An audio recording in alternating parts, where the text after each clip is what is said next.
আসসালামু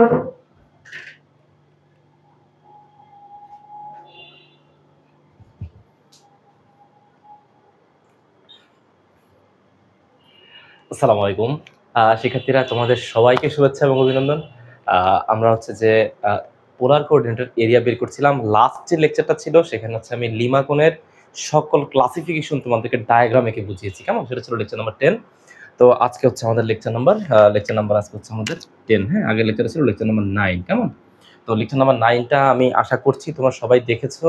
তোমরা যদি আগের লেকচারটা না দেখো তাহলে এটা ডায়াগ্রাম বুঝতে একটু কষ্ট হবে, বাট না দেখলেও আমি মোটামুটি কাজ চালিয়ে নিতে পারবো, কেমন?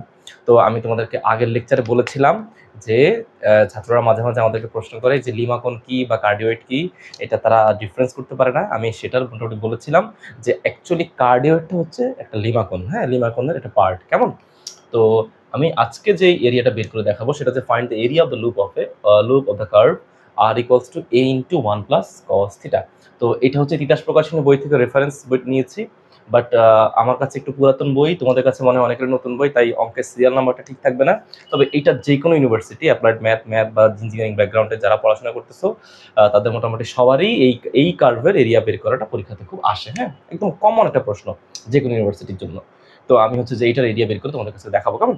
তো দেখো, প্রথমে আমি তোমাদেরকে বলেছিলাম পোলার কার্ভ হোক আর হচ্ছে যে মোটামুটি দেখি ক্যামেরাটা ঠিক আছে কিনা, ক্যামেরা সেট আপ, হ্যাঁ মোটামুটি ওকে। তো তোমাদেরকে আমি বলেছিলাম তোমরা যেই কার্ভই বের করবে না কেন, প্রথম কাজ হচ্ছে সেই কার্ভ হচ্ছে আগে দেখতে হবে সে কোন এক্সিসের রেসপেক্টে বা কোন লাইনের রেসপেক্টে সে সিমেট্রিক। এই টেস্টটা সবার আগে জরুরি, কারণ একটা ডায়াগ্রাম ইনিশিয়ালি ড্র করা এটা জেনারেল মানুষের পক্ষে এটা খুবই কঠিন একটা কাজ। আমরা একটা ধারণা দিব, ঠিক আছে, এবং আমরা একটা নেচার বোঝার চেষ্টা করবো যে সেটা সে কোন লাইনের রেসপেক্টে সিমেট্রিক, সেই নেচার অনুযায়ী আমরা তার এরিয়া ফাইন্ড আউট করবো। ওকে, তো এই জন্য সে কোন লাইনের রেসপেক্টে সিমেট্রিক সেটাকে টেস্ট করবো। তো আমাদের 1 নাম্বার টেস্ট হচ্ছে, আমরা জানি সিমেট্রিসিটি টেস্ট করার জন্য প্রথম আমরা কি কাজ করি, আমরা থিটার জায়গায় মাইনাস থিটা বসিয়ে টেস্ট করি যে সে আদৌ সেম ইকুয়েশন সে মানে রিমেইন থাকে কিনা, মানে ইকুয়েশন আনচেঞ্জ থাকে কিনা। যদি ইকুয়েশন আনচেঞ্জড হয় তাহলে হচ্ছে সে কি হবে, ইনিশিয়াল লাইনের রেসপেক্টে বা থিটা ইকুয়ালস টু 0 ডিগ্রি যে লাইন, সে লাইনের রেসপেক্টে সে হচ্ছে সিমেট্রিক হবে। ওকে, তো আমি তোমাদেরকে বোঝানোর জন্য আবার বলে দিচ্ছি যে এই লাইনটাই হচ্ছে আমাদের থিটা ইকুয়ালস টু 0 ডিগ্রি, মানে হচ্ছে ইনিশিয়াল লাইন। এটা হচ্ছে আমাদের ইনিশিয়াল লাইন, এটা হচ্ছে থিটা ইকুয়ালস টু π/2 লাইন, আর এটা হচ্ছে আমাদের পোল, অর্থাৎ হচ্ছে আমাদের অরিজিন, কেমন? তো আমি এখানে লিখে রাখলাম, এটা সলিউশনের জন্য এখানে লিখে রাখলাম দ্য given curve, ওকে। তো given curve এখানে কত বলতেছে, r equals to a into 1 plus cos theta, ওকে। তো আমি এটা হচ্ছে 1 নাম্বার ইকুয়েশন ধরে রাখলাম, হ্যাঁ ওকে। তো 1 নাম্বার ইকুয়েশন লিখতেছি, নাও উই রিপ্লেস এই থিটাটাকে আমি রিপ্লেস করবো বাই হচ্ছে মাইনাস থিটা দ্বারা। তো থিটাকে আমি মাইনাস থিটা দ্বারা রিপ্লেস করি, ওকে। তো কি অবস্থা হয় দেখি তো, r equals to a into এখানে দিলাম হচ্ছে 1 প্লাস কজ মাইনাস থিটা। তো আমরা কি জানি বলতো, কজ মাইনাস থিটা হলে কি হয় বলতো, কজ মাইনাস থিটা হলে সেটা হয় শুধু কজ থিটা, ঠিক আছে, একবারে ফান্ডামেন্টাল জিনিস। তাহলে 1 প্লাস এটা হচ্ছে কত, কজ থিটা। তো দেখো এই যে গিভেন যে ইকুয়েশনটা, হ্যাঁ দেখো এই ইকুয়েশনটা, এই যে এই গিভেন ইকুয়েশনটা আর এই যে থিটার জায়গায় মাইনাস থিটা বসানোর পরে আমি যে ইকুয়েশনটা পেলাম এটা কিন্তু রিমেন আনচেঞ্জড। তার মানে আমি বলতে পারি যে the given curve is symmetric about initial line, মানে এক্স অক্ষের রেসপেক্টে, মানে হচ্ছে এই ইনিশিয়াল লাইনের রেসপেক্টে সে উপরে যতটুকু জায়গা দখল করবে নিচেও ঠিক ততটুকু জায়গা দখল করবে। তো আমি লিখতে পারি যে এখানে the hence the equation remain unchanged, কেমন এটা লিখতে পারি। So the given polar curve is symmetric about initial line. Symmetric about কি বলতো ইনিশিয়াল লাইন, হ্যাঁ, মানে হচ্ছে সে থিটা ইকুয়ালস টু 0 ডিগ্রি, যে থিটা ইকুয়ালস টু 0 ডিগ্রি যেটা, সেটাই হচ্ছে আমাদের ইনিশিয়াল লাইন। এই লাইনটাকে আমরা ইনিশিয়াল লাইন বলি, হ্যাঁ। তোমরা যারা শুরু থেকে ক্লাস করতেছো আশা করি তোমাদের এটা বোঝার কথা, ইনিশিয়াল লাইন কোনটা, এগুলো আমি লেকচার 2-3 তে খুব ভালো করে বুঝিয়ে দিয়েছি, হ্যাঁ ওকে। তো প্রথম কাজটা আমার শেষ হয়ে গেল, ইনিশিয়াল লাইনের রেসপেক্টে সিমেট্রিক, মানে এই লাইনের রেসপেক্টে সিমেট্রিক, এটা হচ্ছে প্রথম কাজ। 2 নম্বর কাজ হচ্ছে এখন আমাকে দেখতে হবে যে এই যে পয়েন্ট, এই যে পোল, এই যে লাইজ অন পোল, সে এই পয়েন্টটাকে, এই অরিজিনে থিটার মান কতর জন্য সে ছেদ করে, থিটার মান কত হলে সে অরিজিন দিয়ে যাবে। এইটা হচ্ছে 2 নাম্বার টেস্ট। হ্যাঁ, এটা ছাড়া আমরা মানে গ্রাফটা ট্রেস করতে পারবো না, সে কিভাবে যাচ্ছে সেটা ট্রেস করতে পারবো না। ওকে, তো প্রথমে আমরা যে কন্ডিশনটা পেলাম সেটা হচ্ছে ইনিশিয়াল লাইনের রেসপেক্টে সিমেট্রিক, মানে ইনিশিয়াল লাইনের উপরে যতটুকু জায়গা দখল করবে নিচেও ততটুকু জায়গা দখল করবে। তো পরের কন্ডিশনে যাচ্ছি। তো লিখলাম যে ফর লাইজ অন পোল, মানে কি, এই মূল বিন্দু দিয়ে সে থিটার মান কত হলে সে মূল বিন্দু দিয়ে যাবে। তো সে যখন মূল বিন্দু দিয়ে যাবে তখন আর এর মানটা কত হবে, ব্যাসার্ধের মান হবে 0। হ্যাঁ, এখান দিয়ে মূল বিন্দু দিয়ে যখন যাবে তখন হচ্ছে মানে সে অরিজিনে যখন আসবে তখন আর তার কোনো রেডিয়াস থাকবে না, রেডিয়াসের ভ্যালুটা হবে 0। তো আমি লিখতে পারি যে for lies on pole r equals to 0, যখন সে পোল দিয়ে যাবে তখন আর এর মানটা হবে 0। তাহলে 1 হতে আমি পাই, আর এর মানটা কখন 0 হয় দেখি তো, 0 equals to a into 1 plus cos theta into 1 plus cos theta. কেমন? তাহলে এখানে আমি লিখতে পারি, একটু সাজিয়ে লিখতে পারি যে 1 plus cos theta equals to 0। কেমন? তাহলে এখানে লিখতে পারি 1 plus cos theta equals to 0। লিখতে পারি যে কস থিটা ইকুয়ালস টু হচ্ছে কত বলতো, -1। কত বলতো? -1। ওকে, আচ্ছা ঠিক আছে, কস থিটার মান হচ্ছে -1। এখন একটু চিন্তা করো। আমরা জানি, দেখো কস থিটার মানটা কখন -1 হয় বলো তো? কস থিটার মানটা কখন মাইনাস হবে? আমরা জানি কস থিটার মান যখন কস 180 ডিগ্রি হবে, কস কত হবে? 180 ডিগ্রি হবে, তখন তার মান হচ্ছে কত? -1। তখন তার মান কত? -1। এখন তুমি আমাকে রিপিট প্রশ্ন করতে পারো যে স্যার কস থিটার মান কস 180 হলে -1, বুঝলাম, কিন্তু কস থিটার মান কিন্তু আমি এইটাও জানি যে স্যার কস থিটার মান যদি কস -পাই হয় তখনও কি হবে? তখনও -1 হবে। কেন? কারণ আমরা জানি কস -পাই মানে হচ্ছে শুধু কস পাই, আর সেই কস পাই এর মান হচ্ছে কত? -1। তার মানে আমি দুইটাকে একবারে লিখতে পারি, এই যে এই দুইটা ঘটনাটাকে আমি একবারে লিখতে পারি এইভাবে যে cos theta equals to cos plus minus pi. Okay, তার মানে যখন তার মানে এখান থেকে আমরা লিখতে পারি যে sir theta equals two plus minus পাই, অর্থাৎ থিটার মান যখন প্লাস মাইনাস পাই হবে, মানে থিটার মান যখন 180 হবে ঘড়ি কাঁটার দিকে অথবা ঘড়ি কাঁটার বিপরীত দিকে, যখনই এইভাবে মান নিব না কেন তখন হচ্ছে তার রেডিয়াস মানে ব্যাসার্ধটা সে হচ্ছে কোন বিন্দু দিয়ে ছেদ করে যাবে? মূল বিন্দু দিয়ে বা অরিজিন দিয়ে ছেদ করে চলে যাবে। ক্লিয়ার? তো এইটা হচ্ছে আমাদের একটা গুরুত্বপূর্ণ ইস্যুস। ক্লিয়ার? আমি এটা মুছে দিচ্ছি। এবার হচ্ছে আমি গ্রাফটা ড্র করব, আমার গ্রাফটা ড্র করাটা খুব দরকার। আচ্ছা, এবার আমাকে দেখতে হবে যে দেখো আরেকটা জিনিস আমার খুব দরকার, সেটা হচ্ছে এই গ্রাফের এই যে এগুলো আমি মুছে দিচ্ছি, এটা দরকার নাই, এই কন্ডিশনগুলো আমার লাগবে। Theta equals two plus minus পাই দিয়ে সে অরিজিনকে ছেদ করবে, আর এটা হচ্ছে সিমেট্রিক অ্যাবাউট ইনিশিয়াল লাইন। এটা একটু লিখে রাখি, সিমেট্রিক অ্যাবাউট ইনিশিয়াল লাইন, এটা আমার কাজে লাগবে। সিমেট্রিক, যাতে না ভুলে যায় বা তোমাদেরকে বুঝাতে সুবিধা হয়, সিমেট্রিক অ্যাবাউট ইনিশিয়াল লাইন। কেমন? আচ্ছা, এই দুইটা কন্ডিশন আমি পেলাম, এটা আমার কাজে লাগবে। এখন আমার লাগবে হচ্ছে আর এর মানটা সবচেয়ে বড় কখন হবে, মানে থিটার মান যখন 0 ডিগ্রি, মানে থিটার মান যখন 0 ডিগ্রি মানে কত, এই যে থিটাটা ইনিশিয়াল লাইনের উপরে আছে, তখন আর এর মানটা কত হয় এটা দেখতে হবে। তো আমার মানে থিটার মানটা যখন 0 ডিগ্রি হবে তখন হচ্ছে আর এর ম্যাক্সিমাম ভ্যালু পাবো। তো আমি লিখতে পারি যে for theta equals to 0 degree, থিটার মান যখন 0 ডিগ্রি হলে আমি আর সর্বোচ্চ মানটা পেয়ে যাব। তো দেখি আর এর সর্বোচ্চ মানটা কত পাওয়া যায়। তো লিখতে পারি এখানে যে এই ইকুয়েশন থেকে লিখতে পারি যে r equals to a into 1 plus cos 0 degree. কেমন? তো এখানে লিখতে পারি r equals to a into 1 plus, আমরা জানি cos 0 ডিগ্রি মান কত বলো তো? cos 0 ডিগ্রি মান হচ্ছে 1, তাহলে এখানে রাখলাম 1, তাহলে এখানে কত হবে? r equals to 2a। হ্যাঁ, এই দেখো r এর ম্যাক্সিমাম মান পেয়ে গেছি। r এর মানটা সর্বোচ্চ হবে কখন? r এর মানটা সর্বোচ্চ হবে তখনই যখন থিটার মান হবে 0 ডিগ্রি। ওকে, তো আমি এখানে লিখে রাখতে পারি, এখানে একটু ছোট ছোট লিখে রাখি, তাহলে বুঝতে সুবিধা হবে যে আর এর মানটা 2a হবে যখন থিটার মানটা 0 ডিগ্রি। এটা একটা কন্ডিশন লিখে রাখলাম। হ্যাঁ, আর হচ্ছে যে থিটার মান যখন প্লাস মাইনাস পাই তখন হচ্ছে আর এর মান হচ্ছে 0, এটাও লিখে রাখতেছি, আর এর মান হচ্ছে 0। এগুলো আমাদের একটু পরে গ্রাফ আঁকতে সুবিধা হবে। ওকে, এবার আমি গ্রাফে চলে যাচ্ছি সরাসরি। আচ্ছা, তো গ্রাফে যদি স্যার যাই, তো এবার চিন্তা করো, খেয়াল করো, একটু ভালো করে মনোযোগ দিয়ে আমি ধরে নিলাম যে আমার এই পয়েন্টটা, ছবিটা একটু বড় করে রাখতে পারলে ভালো হইতো। আচ্ছা, একটু বড় করেই তোমাদেরকে দেখাচ্ছি, ইকুয়েশনটা তো এটাকে আমি এগুলো মুছে দিচ্ছি, তাহলে একটু বড় করে দেখানো যাবে। ওকে, তো এইটাকে ধরে নিলাম হচ্ছে আমি 1 নম্বর ইকুয়েশন, আর এই জায়গাতে হচ্ছে স্যার গ্রাফটা ড্র করব। ওকে, তো এইটা হচ্ছে আমাদের থিটা ইকুয়ালস টু 0 ডিগ্রি, মানে হচ্ছে ইনিশিয়াল লাইন। এইটা হচ্ছে আমাদের থিটা ইকুয়ালস টু π/2, এটা এই লাইন। হ্যাঁ, এটা হচ্ছে আমাদের পোল, মানে হচ্ছে অরিজিন। কেমন? তো আমি ধরে নিচ্ছি এটা হচ্ছে আমাদের 1 ইউনিট। হ্যাঁ, এটা হচ্ছে আমাদের 2 ইউনিট, এইদিকে এটা হচ্ছে আমাদের 1 ইউনিট, এইদিকে এটা হচ্ছে আমাদের -1 ইউনিট। মানে গ্রাফ পেপারের মতো করে জাস্ট নর্মালি দিলাম তোমাদেরকে বোঝানোর স্বার্থে জাস্ট। হ্যাঁ, তো এবার আমি হচ্ছে এই বরাবর আমি হচ্ছে গ্রাফের টেবিলটা আঁকতেছি। দেখো গ্রাফের টেবিলটা একটু মনোযোগ দিয়ে দেখো। আচ্ছা, খুব ভালো করে দেখো। তো এখানে আচ্ছা, তো একটা হচ্ছে থিটার মানের জন্য আর এর মানটা কত হয়, এটা একটা ইস্যুস।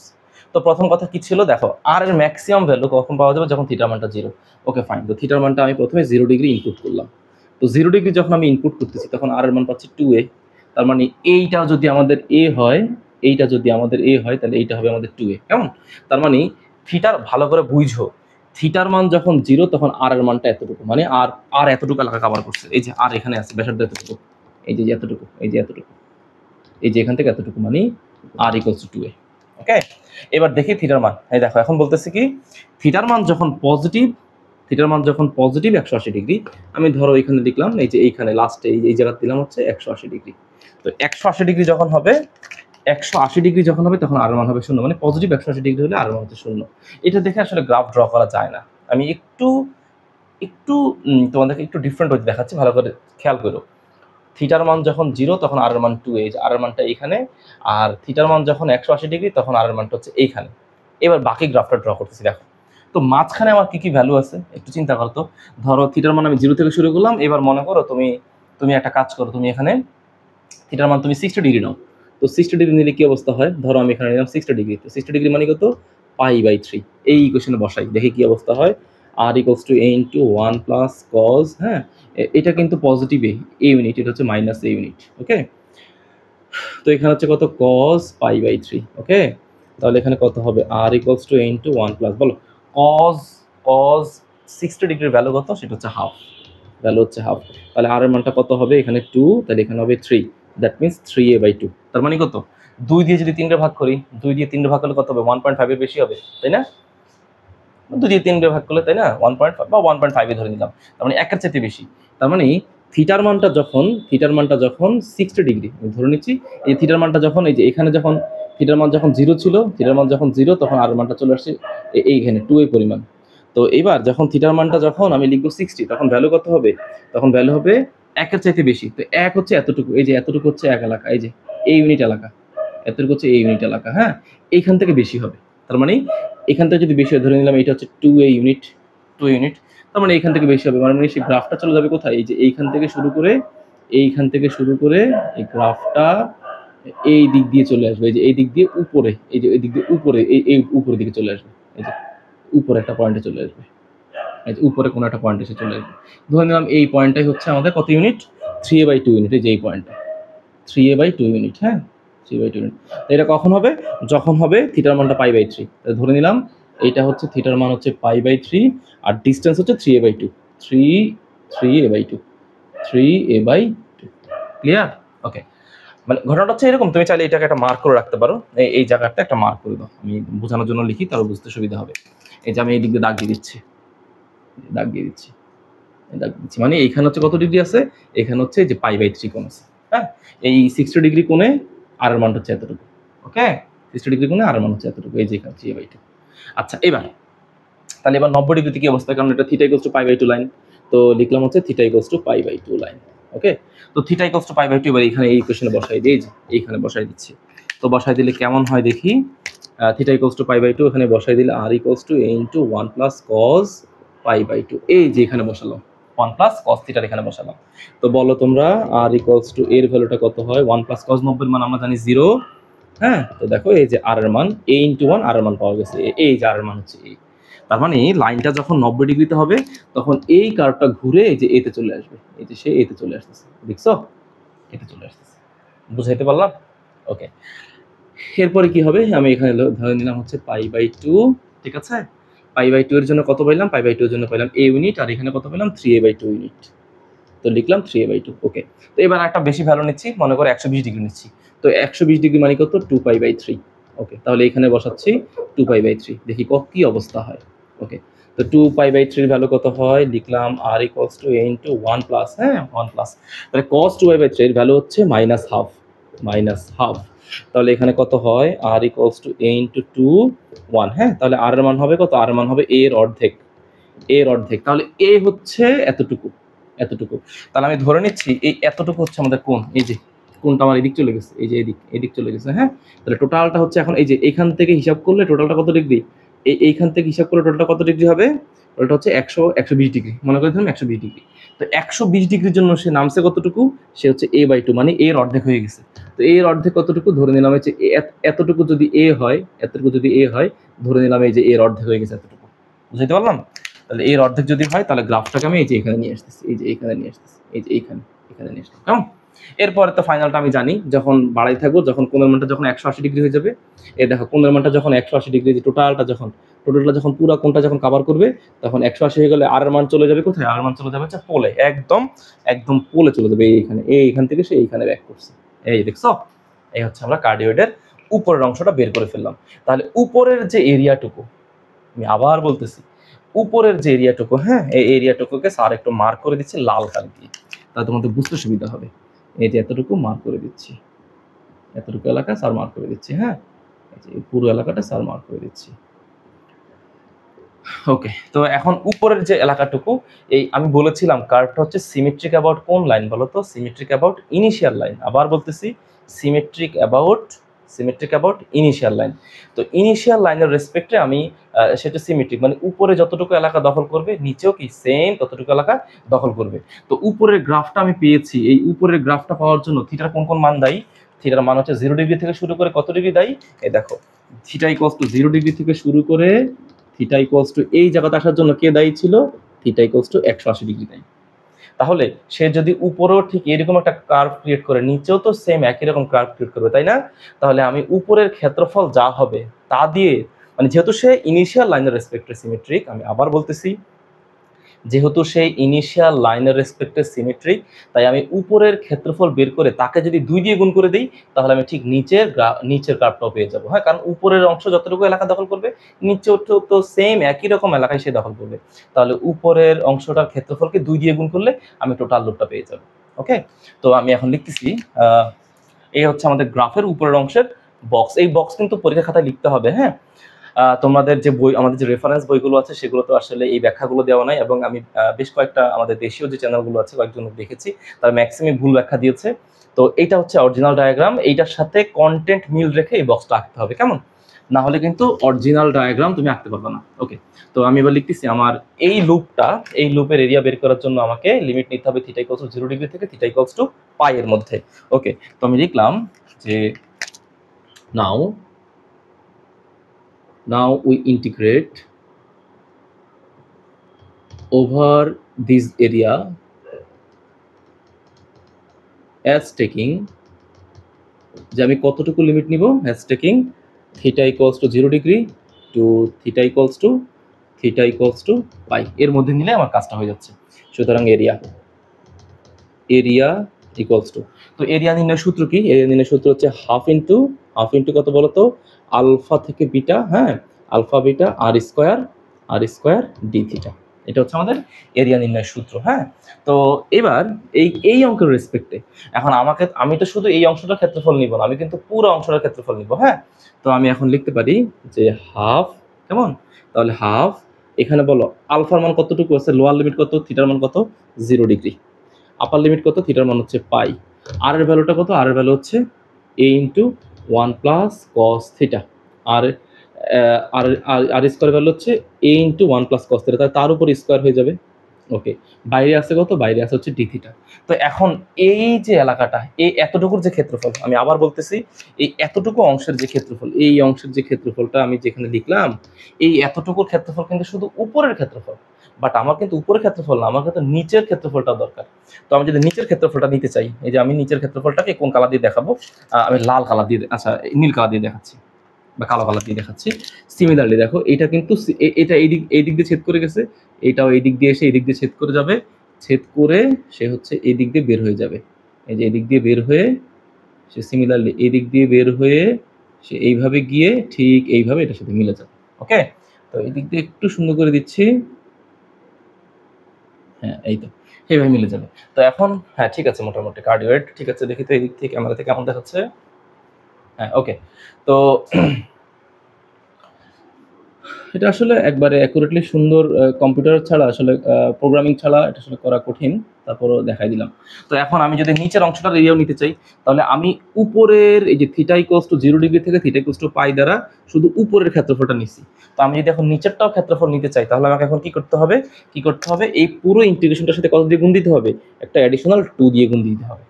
2 দিয়ে গুণ দিলে এখন এই টোটালটার এরিয়া বের হয়ে আসবে, এই টোটাল এরিয়াটা বের হয়ে যাবে, এই টোটাল এরিয়াটা, এই পুরো লুপের ক্ষেত্রফলটা বের হয়ে আসবে, পুরোটা বের হয়ে যাবে। কেমন? তো তাহলে এখন আমরা আস্তে আস্তে এটার ক্ষেত্রফলটা বের করার চেষ্টা করি। তাহলে এখানে কি অবস্থা হবে বলো তো তোমরা, এখানে 2 আর 2টা কাটাকাটি চলে যাবে, তাহলে ইকুয়ালস টু, তো পরের লাইনটা আমি লিখতে পারি এইভাবে যে স্যার, লিখতে পারি এইভাবে যে স্যার এখানে 0 থেকে পাই, এখানে এর উপরে স্কয়ার রাখলাম, আর হচ্ছে কত বলতো 1 প্লাস কস থিটা তার উপরে স্কয়ার, আর এখানে কত বলতো, এখানে হচ্ছে আমাদের ডি থিটা, এই হচ্ছে আমাদের ডি থিটা। তো এখন এইটাকে নর্মাল সিম্পলিফিকেশন করলে আমাদের অ্যাকচুয়ালি অ্যান্সার চলে আসবে। হ্যাঁ, তো আমি তোমাদেরকে এটা সিম্পলিফিকেশন করে দেখাচ্ছি কেমন আমাদের ফলাফলটা আসে। আচ্ছা, তো দেখো এখানে কি অবস্থা হয় বলো। এখানে পিওর কনস্ট্যান্ট কত আছে, এ স্কয়ার পিওর কনস্ট্যান্ট, এটাকে বের করে দাও। এখানে হচ্ছে 0 থেকে পাই 1 প্লাস কস থিটা, এটাকে লাইনটাকে কপি করলাম, উপর হচ্ছে ডি থিটা, লাইন বেশি লিখলাম আর কি। তো আমরা জানি, তোমাদেরকে বারবার করে বলছিলাম 1 প্লাস কস থিটা যখন থাকবে তখন তাকে কি করে নিতে হবে, 1 প্লাস কস 2 থিটা করে নিতে হবে, যেন আমরা ট্রিগোনোমেট্রির সূত্র ইউজ করতে পারি। তাহলে এ স্কয়ার 0 থেকে পাই, এখানে লিখতে পারি হচ্ছে 1 plus cos 2 into theta by 2 তার উপর স্কোয়ার ইন্টু হচ্ছে ডি থিটা। কেমন? তাহলে আমি বলতে পারি এ স্কোয়ার 0 থেকে পাই, বলো 1 প্লাস কস 2 থিটা, কি সূত্র ছিল, 1 প্লাস কস 2 থিটার বেসিক ফর্মুলা হচ্ছে, ট্রিগোনোমেট্রিক্যালি বেসিক ফর্মুলা হচ্ছে 2 কস স্কোয়ার থিটা।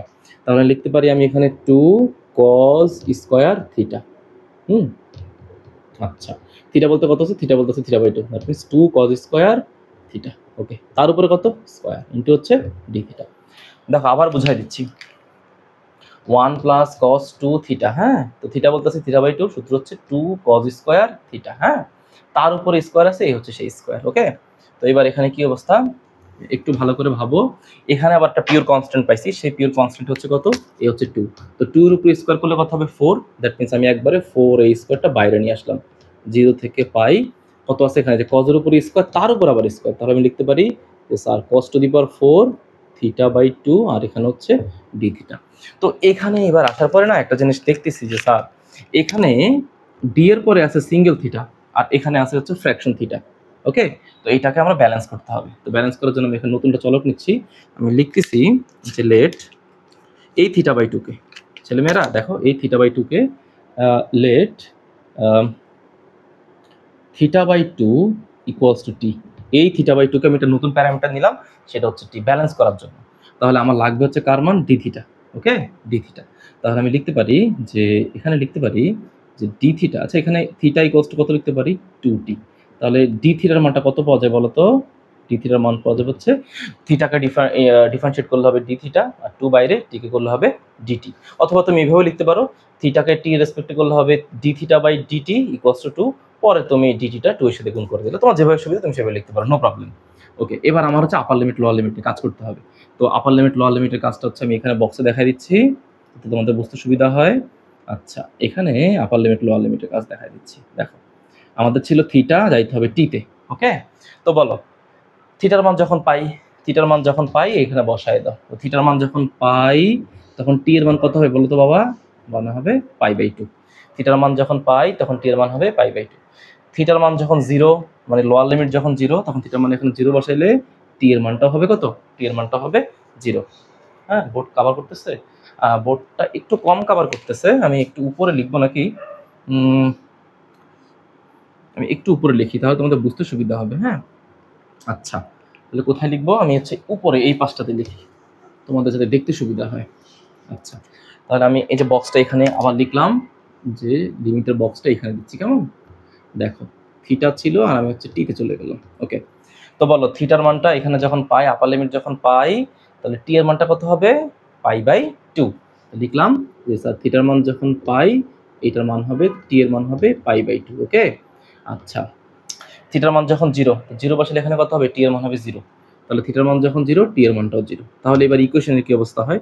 তাহলে ইকুয়েশনের অবস্থা হবে এরকম যে স্যার 4a², 0-র জন্য 0 বসে গেছে, পাই এর জন্য বসবে কত? পাই এর জন্য বসবে হচ্ছে π/2। কত বসবে? π/2। cos টু দি পাওয়ার 4 এটাকে স্যার ঠিক রাখলাম, নো প্রবলেম। θ/2, θ/2 কে স্যার কত ধরে নিলাম? টি। লিখলাম cos two the power 4t D theta. হ্যাঁ, এই দেখো ডি থিটা, এই ডি থিটার মান কত পাইছি? 2dt। তাহলে এখানে লিখলাম 2 আর হচ্ছে dt। ওকে, এবার নরমালি একটু কাজ করলেই আমাদের গামা বিটা সূত্র ইউজ করলেই আমাদের হচ্ছে অ্যান্সার চলে আসবে। ওকে, তো এগুলো মুছে দিচ্ছি। এবার আমি নরমালি ইন্টিগ্রেট করব। তো ইন্টিগ্রেটের জন্য এখানে পি এর কনস্ট্যান্ট 2 আছে আর এখানে আছে 4। তো লিখতে পারি যে স্যার 8a², কেমন? আর এখানে কত আছে? 0 থেকে π/2 cos two the power 4t আর হচ্ছে এখানে dt, cos two the power 4t আর হচ্ছে এখানে dt। ওকে, তাহলে এই দেখো আমি তোমাদেরকে গামা বিটা চ্যাপ্টারে এরকম ফর্মুলা পড়িয়েছিলাম, অনেক ফর্মুলাই পড়িয়েছি। তোমরা যারা গামা বিটার কন্টেন্ট দেখোনি, তোমরা হচ্ছে আমার প্লে লিস্টটা দেখে নিবে। আশা করি যে কোনো ইউনিভার্সিটির গামা বিটা চ্যাপ্টার কভার করবে। ইঞ্জিনিয়ারিং ইউনিভার্সিটি, যত পাবলিক ইউনিভার্সিটি আছে সবার জন্যই ওটা মোটামুটি কভার করবে। হ্যাঁ, তো এখানে আমি দেখিয়েছি তোমাদেরকে যে 0 থেকে π/2 যখন হবে এবং sin to the power p theta cos two the power q theta d theta যখন হয়, তখন সূত্র হচ্ছে গামা p প্লাস 1/2, কেমন? গামা q প্লাস 1/2 আর এখানে হচ্ছে 2 gamma p plus q plus 1/2। Okay, ঠিক আছে? তো এই ফর্মুলাটা হচ্ছে আমরা এখানে ইউজ করব। ঠিক আছে, 2 gamma p plus q plus 1/2। তো দেখো এখন কি অবস্থা হয়, এটা এখানে আমরা ফর্মুলাটা এখানে ইভালুয়েট করব। আচ্ছা, তো দেখে নিলাম যে ক্যামেরা ঠিকঠাক মতো আছে কিনা। ওকে, এরপরে এখানে দেখো cos two the power 4t আর হচ্ছে এখানে dt। ও আচ্ছা, এখানে একটু মিস্টেক হয়েছে। এই জায়গাতে হচ্ছে যে আমাদের p plus q plus 2, p plus q plus 2/2 হবে। হ্যাঁ, এই জায়গাতে একটু মিস্টেক হয়েছে। ওকে, কারেকশন করে দিলাম, p প্লাস q প্লাস 2/2। তো এইটাকে হচ্ছে যে এখন আমরা এইটার মতো করে কনভার্ট করে নিব, এই যে এইটার মতো করে। তো কিভাবে কনভার্ট করি দেখো, এখানে লিখতে পারলাম যে 8a², 0 থেকে π/2। হ্যাঁ, 0 থেকে π/2। এখানে লিখতে পারি কত বলো তো? দেখো এখানে কিন্তু সূত্রের মধ্যে ছিল sin to the power p theta. হ্যাঁ, তো লিখতে পারি যে sir sin to the power 0t লিখতেই পারি, কারণ p এর মানে এখানে 0, মানে এখানে p sin নাই তাই sin নিয়ে আসলাম। আর এখানে লিখতে পারি কত? cos 4t আর এখানে হচ্ছে dt। তো দেখো ফর্মুলা মিলাও, sin টু দি পাওয়ার 0, ওই যে sin to the power p, lower limit 0, upper limit π/2, আর cos এর পাওয়ার হচ্ছে কত? 4, এখানে cos এর পাওয়ার হচ্ছে কত বলো তো? q। তাহলে এখানে সূত্র ইউজ করতে পারি যে স্যার 8a² বলো গামা, সূত্র বলতেছে p প্লাস 1/2। তাহলে p এর মান 0, তার মানে হচ্ছে 0 প্লাস 1/2 মানে হচ্ছে গামা হাফ। এখানে গামা cos এর উপরে পাওয়ার ছিল q, তাহলে gamma q plus 1/2, that means gamma 4 plus 1/2 মানে হচ্ছে গামা 5/2। নিচে হচ্ছে 2 গামা, নিচে হচ্ছে 2 গামা, কেমন? 2 গামা, হ্যাঁ, p প্লাস q প্লাস 2/2। তো p এর মান হচ্ছে 0, q এর মান হচ্ছে 4, দ্যাট মিনস 4 প্লাস 2/2। ওকে, এই দেখো p প্লাস q প্লাস 2/2।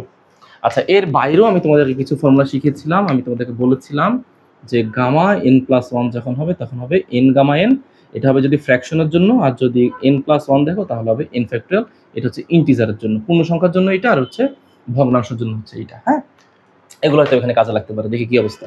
তাহলে এই 2 এর সাথে 8a² কাটাকাটি করলে হবে 4a²। ওকে, আর এখানে দেখো গামা হাফ, তো গামা হাফের মান হচ্ছে স্যার √π, গামা 5/2। তো গামা 5/2 কে আমরা কি লিখতে পারি? গামা 5/2 এর ভ্যালু হচ্ছে 3/2 হাফ আর হচ্ছে গামা হাফ। তো তোমরা যারা হচ্ছে যে এটা জিনিসটা একটু বুঝতে কষ্ট হচ্ছে, তোমরা হচ্ছে যে এটার ইয়ে দেখবা, গামা বিটা চ্যাপ্টারের ফাংশনটা আরেকবার দেখে নিবা। তাও আমি একটু ব্যাখ্যা দিয়ে যদি ছোট করে বলি, এইভাবে দেখাই দিচ্ছি। মনে করো এখানে কত আছে? গামা 5/2। তো গামা 5/2 কি লেখা যায়? 3/2 প্লাস 1। ওকে, তো আমরা জানি কি? আমরা জানি হচ্ছে সূত্র হচ্ছে gamma n plus 1 equals to n gamma n। তাহলে এটা হচ্ছে গামা, এটা হচ্ছে n প্লাস 1 মানে ফ্র্যাকশন। তাহলে লিখতে পারি 3/2 গামা 3/2। ওকে, তারপর এখানে আবার ভাঙবো, তাহলে লিখতে পারি যে স্যার 3/2, এই গামা 3/2 কে লিখতে পারি হাফ প্লাস 1। তাহলে লিখতে পারি এখানে আবার যে গামা n প্লাস 1, তো কি সূত্র হবে? n গামা n, এটা হচ্ছে n, that means half gamma half. এই দেখো, 3/2 হাফ গামা হাফ। গামা হাফে আসার পরে এটাকে ক্যালকুলেশন করবো না, কারণ আমরা জানি গামা হাফের মান √পাই। এটা একটু পরে বসাই দিব। হ্যাঁ, ওকে। তো নিচে কি অবস্থা, নিচে একটু দেখি। এখানে তো 2 দিয়ে 8 কে কাটাকাটি করেই ফেললাম। নিচে আছে কত, গামা। 4 এ 2 যোগ করলে কত হয় বলো তো বাবা? 6। 6 কে 2 দিয়ে ভাগ করলে হবে গামা 3। তো গামা 3, এই 3টা কিন্তু পূর্ণ সংখ্যা। তো পূর্ণ সংখ্যার জন্য আমি বলেছিলাম কি, সূত্র হচ্ছে গামা n+1 হলে হবে n ফ্যাক্টরিয়াল। এটা হচ্ছে পূর্ণ সংখ্যার জন্য। তাহলে আমি গামা 3 কে কি লিখতে পারি বলো তো? 2 + 1, দ্যাট মিন্স 2 ফ্যাক্টরিয়াল। পারি না লিখতে? হ্যাঁ পারি। তাহলে এখানে কি অবস্থা হবে, গামা 3 তো, তাহলে আমি কি বেশি লিখবো? আচ্ছা ঠিক আছে, তাহলে বেশি লিখি তোমাদেরকে বোঝানোর জন্য। তাহলে এখানে √পাই, আচ্ছা উপরে হচ্ছে 3, 2 দ্বিগুণ এখানে হচ্ছে 4, গামা হাফ, এটার মানে হচ্ছে কত, √পাই। আচ্ছা, তো গামা 3 কে স্যার লিখতে পারি হচ্ছে গামা 2 + 1। ওকে, তারপরে গামা 2 + 1 কে স্যার লিখবো হচ্ছে 2 ফ্যাক্টোরিয়াল। হ্যাঁ, 2 ফ্যাক্টোরিয়াল। আচ্ছা, ওকে। তো এখানে ভ্যালু কি অবস্থা হয়, এই দেখো, এখানে হচ্ছে 4a², √পাই গুণ করলে হবে স্যার শুধু পাই, উপরে আছে 3/4, এটা পড়ে থাক, সমস্যা নাই। গামা 2 + 1, তাহলে গামা 2 + 1 এর ভ্যালু কত, 2 ফ্যাক্টোরিয়াল। 2 ফ্যাক্টোরিয়াল, আচ্ছা ঠিক আছে।